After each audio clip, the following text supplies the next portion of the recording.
মানুষ এমবাপ্পের নাটক বুঝে গেছে। লিওনেল মেসি যেন বিশ্বকাপে গোল্ডেন বুট জিততে না পারে, সেই জন্যে ইংল্যান্ডের সঙ্গে মিলে এমবাপ্পে একটা গেম খেলছে, এমনটাই কিন্তু মন্তব্য করলেন আর্জেন্টিনার সাবেক ফুটবলার তেভেজ। ভাই, আমি যখন আপনাদেরকে এই কথাটা বলছিলাম, আমি যখন একটা ভিডিও বানিয়েছিলাম যেখানে বলছিলাম যে ফ্রান্স এবং ইংল্যান্ড তারা পরিকল্পনা করে একটা পাতানো ম্যাচ খেলছে লিওনেল মেসি যাতে আসলে গোল্ডেন বুটটা জিততে না পারে। এই যে ফুটবল ইতিহাসের সর্বোচ্চ গোলদাতা লিওনেল মেসি ছিল, সেটা যাতে আসলে না হয়, সেটা যাতে আসলে ভেঙে যায়, সেই জন্যে ফ্রান্স এবং ইংল্যান্ড মিলে বিশেষ করে এমবাপ্পে এই কাজটা করছে। আপনারা তখন বিশ্বাস করেন না। এখন দেখেন, তেভেজ বলতেছে, আর্জেন্টিনার সাবেক ফুটবলার তেভেজ কিন্তু খুবই একজন ভালো মানের ফুটবলার ছিলেন, ওনার কিন্তু অনেক ভক্ত আছে বাংলাদেশে। উনি এখন যে কথাটা বলতেছেন, মানুষ এমবাপ্পের নাটক বুঝে ফেলছে, মেসি যেন গোল্ডেন বুট জিততে না পারে সেই জন্য ইংল্যান্ডের সাথে গেম খেলছে, মেসি তার জবাব অবশ্যই দিবে। তেভেজ বলতেছে এমবাপ্পে যে কাজটা করছে ইংল্যান্ডের সঙ্গে মিলে সেটার জবাব অবশ্যই মেসি দিবে। ভাই, এখন এই মুহূর্তে যারা আর্জেন্টিনার ভক্ত আছে, লিওনেল মেসির ভক্ত আছেন, ভিডিওটা শেয়ার করেন, এটা সারা পৃথিবীর মানুষ দেখা উচিত, আমি যেটা মনে করি। আপনারা সবাই জানেন গত রাতে ইংল্যান্ড এবং ফ্রান্স তারা মুখোমুখি হয়ে তৃতীয় দল নির্ধারণী ম্যাচে বিশ্বকাপের, সেইখানের মধ্যে তারা একটা গেম খেলছে যেখানে আসলে এমবাপ্পে 2টা গোল করছে এবং একটা অ্যাসিস্ট করছে, যার কারণে এমবাপ্পের এখন গোল সংখ্যা হয়ে গেছে এই বিশ্বকাপে 10টা, অ্যাসিস্ট হয়ে গেছে 4টা, এবং এই টোটাল বিশ্বকাপের ইতিহাসে ওনার গোল সংখ্যা হয়েছে 22টা। এবং সবচেয়ে হাসির বিষয়, ইংল্যান্ড 6টা গোল দিছে ফ্রান্সকে এবং ফ্রান্স 4টা গোল দিছে। তো চিন্তা করে দেখেন, ফ্রান্সকে ফ্রান্সের বিরুদ্ধে ইংল্যান্ড 6টা গোল দিছে। এইটা ভাই যৌক্তিক? শুধুমাত্র মেসিকে যাতে গোল্ডেন বুটটা না পায় মেসি, সেই জন্যে আসলে এই গেমটা খেলছে তারা, যেখানে লিওনেল মেসির গোল ছিল 8টা এবং ফুটবল ইতিহাসে সর্বোচ্চ গোলদাতার মধ্যে 21টা গোল ছিল লিওনেল মেসির।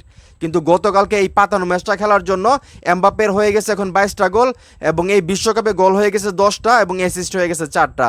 চিন্তা করে দেখেন, তা না হলে কিন্তু লিওনেল মেসি খুব সহজেই আসলে গোল্ডেন বুটটা জিতে যাইতো। তারপরেও বলা যায় না, স্পেনের বিপক্ষে যেহেতু ফাইনাল ম্যাচটা আছে, লিওনেল মেসি যে কোনো সময় যে কোনো কিছু করতে পারে। আজকে যদি উনি 2টা গোল করে বা একটা অ্যাসিস্ট করে তাহলে কিন্তু গোল্ডেন বুটটা উনি পেয়ে যাবে। আবার যদি আজকে হ্যাট্রিক করতে পারে তাহলে কিন্তু উনি গোল্ডেন বুটটা পেয়ে যাবে, সেটা আপনারা জানেন। তো সেইখান থেকে আসলে এখন তেভেজ যেটা বললো, উনি কিন্তু সত্যি কথা বলছে। শুধু আমি আর তেভেজ না, অনেকেই কিন্তু এই কথাটা বলতেছে, সবার চোখে কিন্তু এটা ধরা পড়ছে, বিশেষ করে যারা ভিডিও মেক করে তারা কিন্তু সবাই বলতেছে যে এটা একটা পাতানো ম্যাচ ছিল, লিওনেল মেসি যেন আসলে গোল্ডেন বুটটা না জিততে পারে সেই জন্য তারা এই কাজটা করছে। এটা কিন্তু সবাই বলতেছে, শুধুমাত্র কিছু ভক্ত আছে ব্রাজিল এবং পর্তুগালের, তারা সত্যিটা দেখে শুনে বুঝেও তারা না করতেছে। ভাই, খেলাকে খেলার জায়গায় রাখেন। আপনারা ব্রাজিলের ফ্যান বা পর্তুগালের ফ্যান, এটা হইতেই পারেন, আপনারা একটা দেশকে সাপোর্ট করতেই পারেন। আপনাদের দল তো চলে গেছে নকআউট পর্ব থেকেই, কেন আপনারা তারপরে এত মিথ্যা কথা বলতেছেন? কেন অন্য দল নিয়ে আপনারা মিথ্যা কথা বলতেছেন? আপনাদের তো ভাই লজ্জা শরম আছে বলে আমার মনে হয় না। চিন্তা করে দেখছেন, লিওনেল মেসি, সবাই বলছে যে চোখ বন্ধ করে হয়তো বা লিওনেল মেসি জীবনে প্রথমবারের মতো গোল্ডেন বুটটা জিতে যাবে, যদিও ওনার অপূর্ণতা বলতে কোনো কিছু নাই। 2022 বিশ্বকাপ জিতছে, 2026 বিশ্বকাপ হয়তো উনি জিতে যেতে পারে। মেসি অনেকবার গোল্ডেন বল পাইছে, ওনার জীবনে অপূর্ণতা বলতে কিছু নাই। তারপরও কেন আসলে পর্তুগালের সাপোর্টাররা এবং ব্রাজিলের সাপোর্টাররা সব কিছু জেনে শুনো লিওনেল মেসির সঙ্গে এরকম করতেছে, এটা তারাই ভালো বলতে পারবে। আসল কথা হলো, মেসিকে তারা জিলাস ফিল করতেছে, তাদের কষ্ট হইতেছে যে মেসি এই বয়সে আইসা এই ধরনের ভালো ফুটবল খেলতেছে। লিওনেল মেসি যে বিশ্বকাপে যাবে, ওনার যে সর্বোচ্চ গোলদাতা হবে, ওনার যে পারফরমেন্স, সেগুলো দেখে আসলে তাদের সহ্য হচ্ছে না। তো যাই হোক, সেগুলো কথা বলে আসলে লাভ নাই। যারা ইচ্ছাকৃতভাবে জেনে শুনে আসলে এইরকম করতেছে তাদেরকে নিয়ে আর কি কথা বলবো।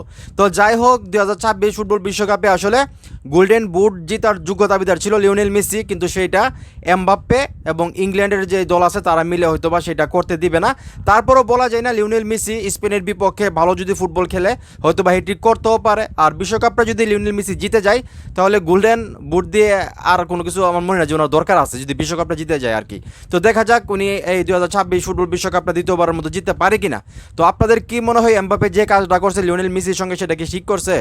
ওনার কি এই কাজটা করা উচিত হয়েছে? এবং আমি যেটা বললাম বা তেভেজ যেটা বলতেছে যে এটা একটা পাতানো ম্যাচ ছিল, এটা কি সত্যি?